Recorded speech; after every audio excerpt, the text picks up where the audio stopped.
आं 12 थारिख खालि 2-3 समायाव थांदों।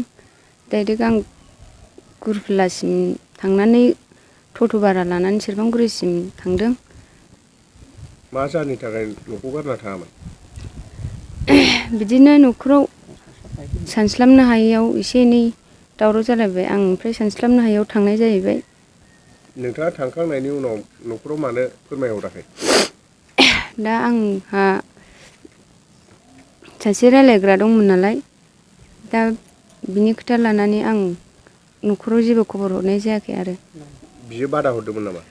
औ, बियो बावनो थाथ', सिरि जायोबा माबा मोनसे जागोन बे होननानै गाव बुंबाय थानायखाय आं फैनाय जायाखै आरो खबरबो हरनाय जायाखै।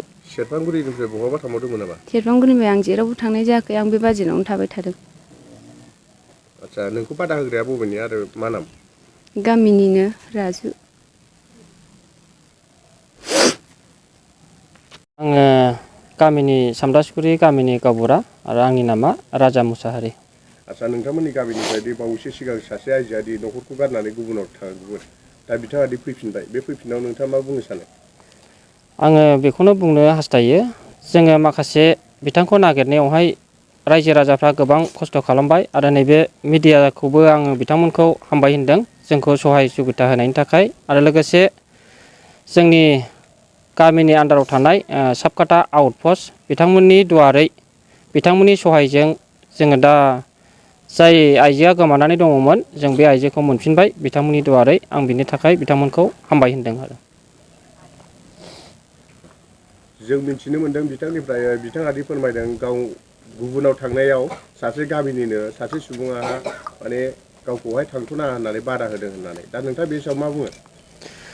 दा जोङो जाय बेक्तिनिफ्राय जोङो मिथिनाय बायदिब्ला बिथाङा थांनानै न'निफ्राय खारनानै जाय जायगायाव थाहैदोंमोन बे जायगानिफ्राय साननैनि उनाव बिथाङा न'आव फैफिननो सानदोंमोन जाहैबाय मिथिनाय बायदिब्ला। नाथाय बिथांखौ सासे मानसिया बिथांखौ मबाइल कन्टेक्टनि दुवारै बादा होनानै दोननायनि जाहोनाव बिथाङा न'आव फैफिननो हायाखैमोन आरो। आदसा, बिथांखौ जे जाय मानसिया बादा होदों बे मानसिया माने गामिनिनो। दा नोंथाङा गामि गोरा हिसाबै बेनि सायाव माबाफोर एक्सन लागोन नामा?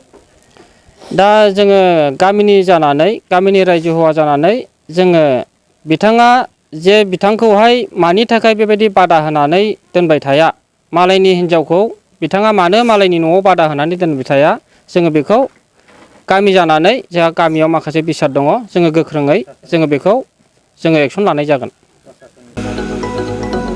क'क्राझार सहरनि साखाथि थिथागुरियाव थानाय मानास पाब्लिक स्कुला 2024-25 सोलोंथाइ बोसोरनि गोदान मुं थिसननाया सोलिगासिनो।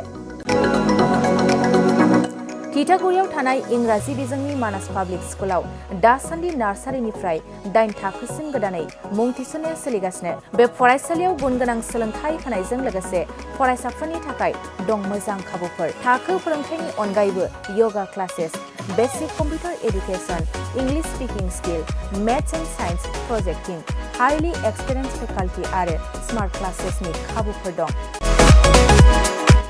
बेजों लोगोसेनो बे फरायसालियाव हौवासा आरो हिन्जावसानि थाखाय आलादा हस्टेलबो दं। गोसो गोनां बिजाथिफ्रा थिथागुरिनि मानास पाब्लिक स्कुलाव मुं थिसनोब्ला नैबे जानबुं नम्बर 6000853288 6000489621 9101008849 कल खालामनानै सुलाद लानो हागोन।